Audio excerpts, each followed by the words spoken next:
Polresta Barelang bersama Bea dan Cukai berhasil menggagalkan peredaran gelap narkotika jenis sabu seberat 107.258 kg dan pengungkapan kasus yang melibatkan sindikat jaringan narkotika internasional ini pun menggunakan modus baru untuk mengelabui petugas dengan kapal mewah yacht. Stop. Peredaran gelap narkotika yang melibatkan jaringan internasional di Kota Batam, Kepulauan Riau kembali digagalkan oleh aparat kepolisian Resor Kota Polresta Barelang bersama Bea Cukai.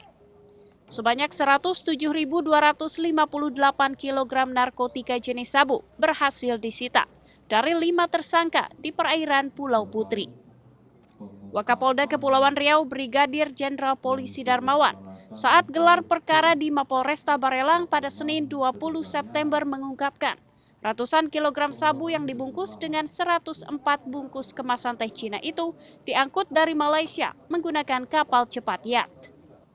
Penggunaan kapal yang tergolong mewah ini menurut Wakapolda untuk menghilangkan kecurigaan petugas terhadap adanya barang terlarang di moda angkutan laut itu. Ya. Sudah, Mbak?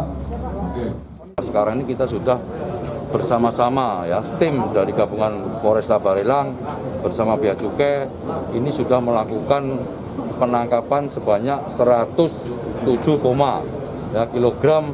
Ini kalau dirupiahkan 128 miliar. Ya. Barang bukti satu speedboat itu. Modusnya seperti apa, Pak? Modusnya mereka ini menjemput barang dari Malaysia yang akan dikirim ke Kalimantan.